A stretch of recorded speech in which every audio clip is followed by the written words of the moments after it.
नरेश म्हस्के यांच्या प्रचारासाठी आता मुख्यमंत्री एकनाथ शिंदे मैदानात उतरल्याचं पाहायला मिळत आहे। मुख्यमंत्री एकनाथ शिंदेंची आज नवी मुंबईत रॅली निघणार आहे। भाजपामधील नाराजी नाट्यानंतर आता या रॅलीला विशेष असं महत्त्व असेल। रॅलीतील भाजपा नेत्यांच्या उपस्थितीकडे सर्वांचं लक्ष लागलेलं आहे। महत्त्वाची बातमी आपण पाहतोय, नरेश म्हस्के यांच्या प्रचारासाठी ही महत्त्वाची अशी रॅली निघणार आहे। तर या संदर्भात माहिती देत आहेत आमच्या प्रतिनिधी शिल्पा सध्या आपल्या सोबत आहेत। शिल्पा, महत्त्वाची बातमी आपण पाहतोय, मुख्यमंत्री एकनाथ शिंदेंची आज नवी मुंबईत ही रॅली निघणार आहे आणि भाजपामधील नाराजी नाट्यानंतर या रॅलीला विशेष असं महत्त्व दिसतंय। नक्कीच महायुतीचा उमेदवाराची घोषणा झाल्यानंतर नवी मुंबई शहरामध्ये नाराजी नाट्य पाहायला मिळाले आणि त्यानंतर ही पहिलीच रॅली आहे।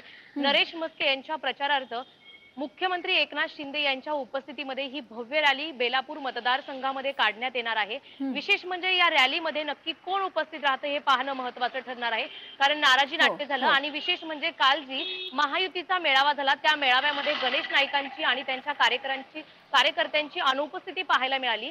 आज मुख्यमंत्री एकनाथ शिंदे यांच्या उपस्थितीत जी ही रॅली निघणार आहे, या रॅलीमध्ये आमदार गणेश नाईक, माजी खासदार संजीव नाईक आणि नवी मुंबईचे भाजपा जिल्हाध्यक्ष संदीप नाईक हे सहभागी होतात का हे पाहणं महत्त्वाचं ठरेल।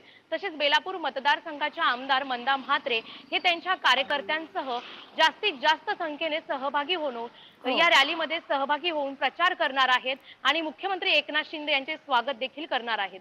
हो, नक्कीच या रॅलीत नेमकं कोण सहभागी होतं हे पाहणं सुद्धा महत्त्वाचं ठरेल। धन्यवाद शिल्पा, दिलेल्या या सविस्तर माहितीसाठी। तर महत्त्वाची बातमी आपण पाहतोय, आज नरेश म्हस्केंच्या प्रचारासाठी मुख्यमंत्री एकनाथ शिंदे मैदानात उतरल्याचं पाहायला मिळतं।